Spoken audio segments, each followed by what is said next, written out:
Hey everybody, Who's Your Jedi here with another review for you. This time I'm talking episode 3 of season 3 of Arrow called Corto Maltese. And generally speaking, this is a plot episode. It's all about kind of rearranging the pieces on the board and kind of starting to move things forward now that we've got our status quo for the moment going on the show. And that's all well and good, but I find myself walking away from this episode with not a huge amount to say about the episode. I mean, basically, one major thing kind of happens to pretty much everybody, and that's about it. I mean, it's not a bad episode by any measure. It's just not the most exciting of all of episodes. But let's take a look at what we have to work with and see how things are going. So let's start over in Starling City with what's going on with Laurel. I'm glad that they aren't just letting the whole sorry, kink in my neck, Alcoholics Anonymous thing slide. And let's face it, if there's anything that's going to drive somebody to drink who's on the wagon, having your sister murdered would certainly be on there. Now, to Laurel's credit, she's even says, didn't even think about drinking. All Sarah's murder has done is, as Laurel put it, just put a fire in her, a desire to, do something. And first episode, that kind of thing was basically murder Komodo, but here Laurel's had the chance to calm down a little and is desperately looking for some way she can channel that anger. And she even kind of says that, when she wears Sarah's jacket, it kind of feels like Sarah is still alive. So here we're definitely seeing where Laurel starts taking those first serious steps on the path to becoming Black Canary. And this is helped along by her meeting Ted Grant at the boxing gym. And there's really not a huge amount to say about Ted Grant. I mean, of course, in the comics, he's the hero Wildcat who's doesn't have any powers. Well, generally speaking, he didn't have powers. He did eventually get something, but it wasn't that huge a deal. But anyway, he's basically kind of a veteran superhero who basically teaches combat to other heroes, particularly those who don't really have powers.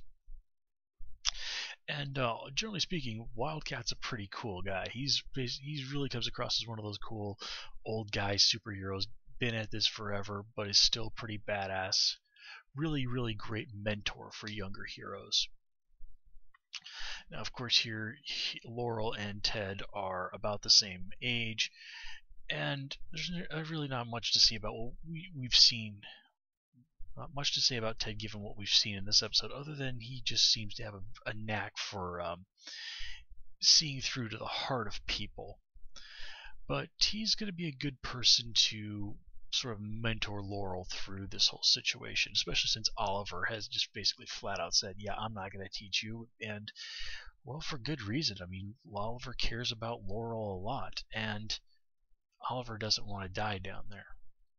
Laurel doesn't really quite understand the path that she's asking Oliver to help her walk down, and Oliver saw what happened to Sarah and understands that life better than Laurel ever will, or at least is capable of at the moment. So it's not a surprise at all that he would say no, because he does not want Laurel to suffer the way he and Sarah suffered. But Laurel's suffering anyway, so...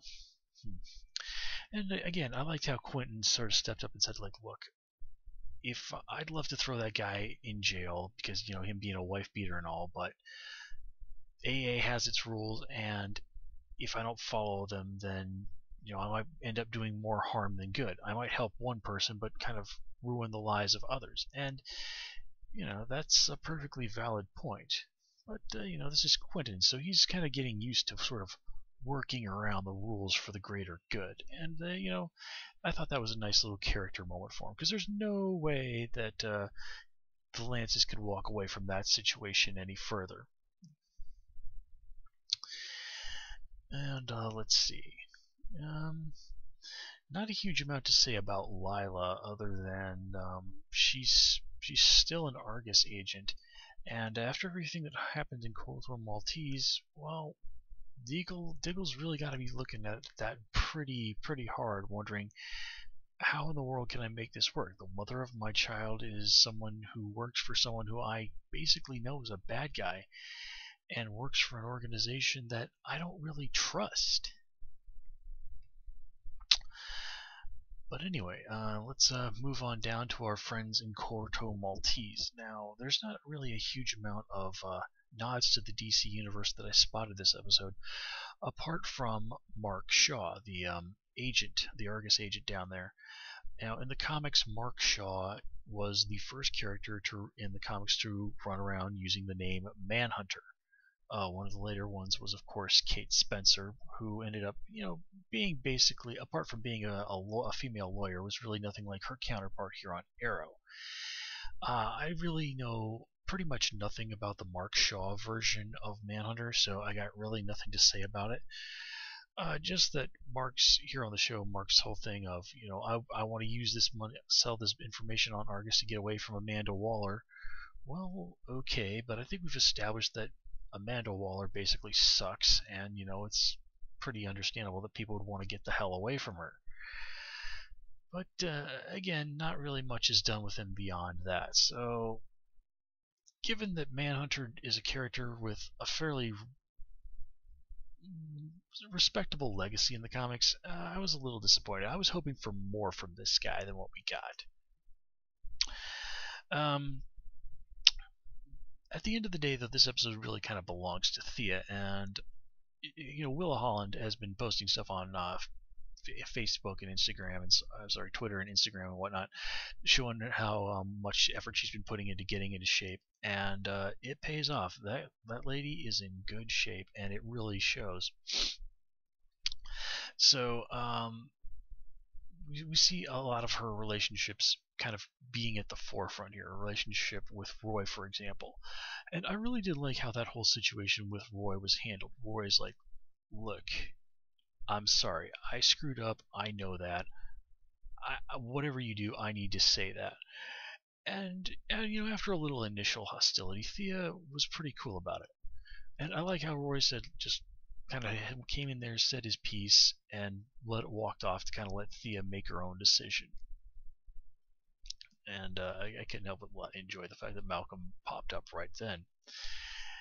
And Thea's relationship with Malcolm. Now this is interesting. I like how that scene is basically like Malcolm says like, "Hey, what do you want to do?" I mean, if they had said like, "I want to go to France and chill out on a beach in Marseille," Malcolm would have done it right then and there. But Thea wasn't that kind of girl anymore. She basically even says to him, I want to be strong. I want to be able to not hurt anymore. And it's really in that moment that Malcolm sees, yeah, she's my girl. And what I love about watching all of this is just seeing how Malcolm is playing Thea every single moment from then on. Like that little scene where he apologizes to her right before he punches her in the face. Again, every single second, Malcolm is doing exactly what he needs to do to get Thea to do exactly what he wants. And even that thing at the end where they had that little sword fight, Thea kind of sees through him just a little bit there and goes, you let me win. And Malcolm's just like, yeah, I'll see you soon.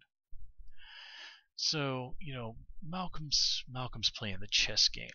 And we even see him there with that bow pointing at the door with Oliver on the other side. Malcolm ain't going to stay away from Starling long.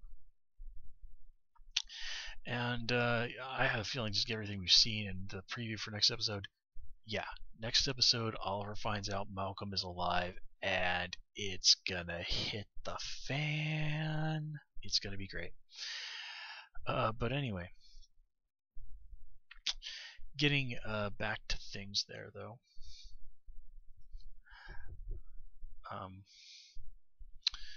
Yeah, I think that's kind of covers everything that I had to say about Malcolm. Now, the whole thing with Oliver kind of going in there and finally saying like, okay, look, I'm gonna say this to Roy. I'm gonna tell Thea everything. I like how Dig points out like Oliver telling Thea that you're this vigilante guy is a terrible idea. And maybe Dig's right, maybe he's not, but I like how Oliver at least takes his look, and he goes to Thea and goes, look, I'm your brother, I love you. Yes, Malcolm Merlin is your biological dad, but Robert Queen was your father. And then he tells her that story about what happened after the Queen's Gambit sank. Granted, he conveniently leaves out the part where Robert Queen shot a dude in the head before killing himself. But by the way, the man who raised you was also a murderer. Was probably not the best thing to lay on Thea at that point. And of course, what he was saying to Diggle was, "I'm going to tell Thea the truth about me." I think under the circumstances, Oliver might have been able to live with a lie of omission in regards to Robert. But in any case, it does get through to Thea. So Thea's back on her way to Starling City, and that's certainly going to be an interesting situation. Oh, geez, back in Starling City, I forgot to talk about Felicity and Roy.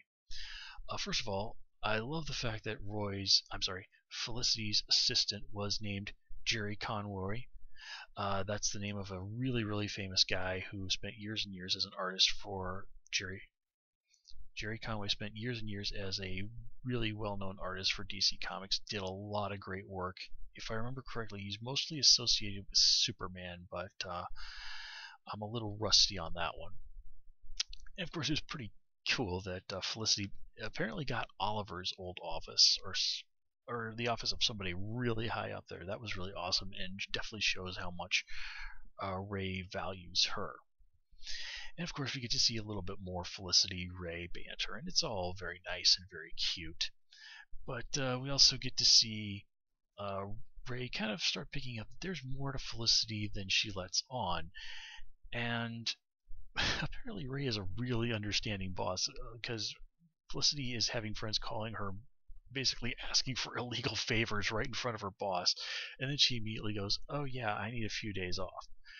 Now granted, Felicity had just pulled off basically a technological miracle, so I think Ray is going to be giving her a lot of slack. And of course, it remains to be seen exactly what Ray is going to do with those weapons designs that Felicity was apparently able to recover for him.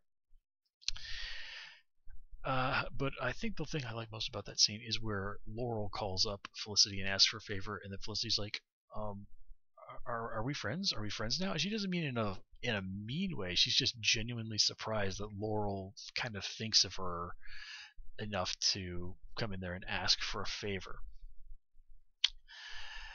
And let me see, anything else? Now, guys, that's really all I have to say about this episode. Again, it's not a bad episode by any measure. It's just not a super exciting episode. I mean, there's certainly some nice moments, and the plot of the season certainly does move forward, but there's no moment where I just go like, oh my god. So, and those moments are what I really, really love about watching Arrow and The Flash. I mean, I was geeking out on an absolutely epic level over The Flash last night. This episode of Arrow, I was like, this is a decent episode.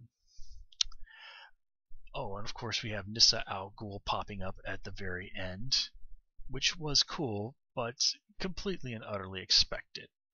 There's no way that Nyssa was not going to show up soon. So this might really end up being, despite the despite the title of episode 1, I think this is the real calm before the storm. Next episode, I expect the nastiness to really start hitting the fan. And of course, next week is also going to be Felicity guest starring on Flash. So it's going to be craziness, folks. Anyway, guys, that's all I have for you this time. As always, please comment, rate, and subscribe. And of course, you can follow me on Twitter at Who's Your Jedi. Until next time, take care and have a good one.